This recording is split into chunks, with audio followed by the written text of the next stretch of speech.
Long ago, in a remote village nestled between thick forests and sprawling fields, a man named Raghav was known for his wealth and sharp dealings. While he wasn't cruel, his reputation for demanding timely repayments of debts made him both respected and feared. One of his debtors was Harry, a poor farmer who had borrowed money for his son's wedding. Though Harry had repaid most of the debt, some still lingered. Despite this, Harry held Raghav in high regard, often greeting him with deep bows and excessive gratitude. One evening, Raghav made his routine trip to the nearby town for supplies. He left early in the morning, confident he'd return well before sundown, but the day stretched longer than expected.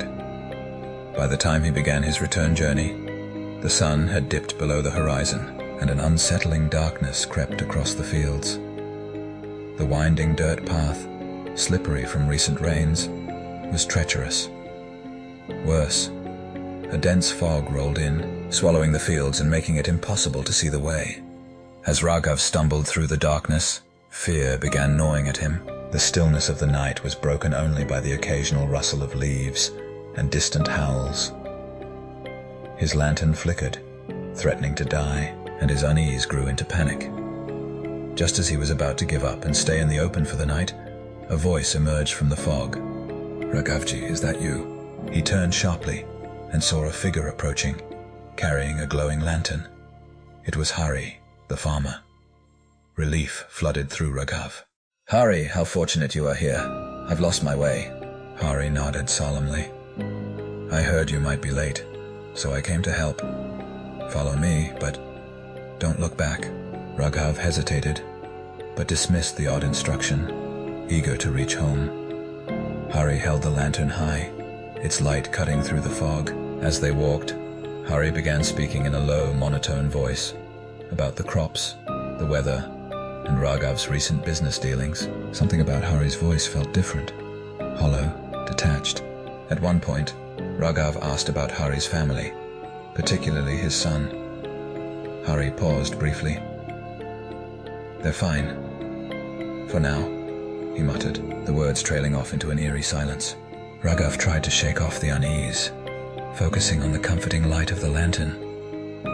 But as they walked further, strange things began to happen. Shadows danced unnaturally along the path, and Raghav noticed the faint sound of footsteps echoing behind him.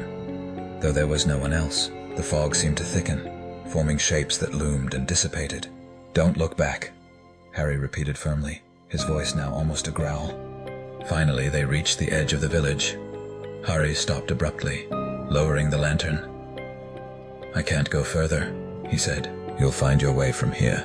Before Raghav could thank him, Hari turned and disappeared into the fog.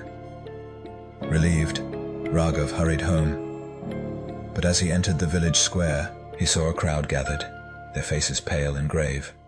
"What's going on?" Raghav asked. One of the villagers turned to him, eyes wide with fear. "It's Hari. He passed away this afternoon. A fever took him. We just buried him." Raghav felt his blood run cold. "That's impossible," he stammered. He just guided me home with his lantern." The crowd fell silent, and a woman whispered, "Hari was buried with his lantern to guide him to the afterlife." A chill crept down Raghav's spine. His legs trembled as he turned to look back toward the foggy path he had just traversed. In the distance, a faint light flickered once more, and an unmistakable voice echoed faintly in the night. "Don't look back." That night, Raghav's hair turned white.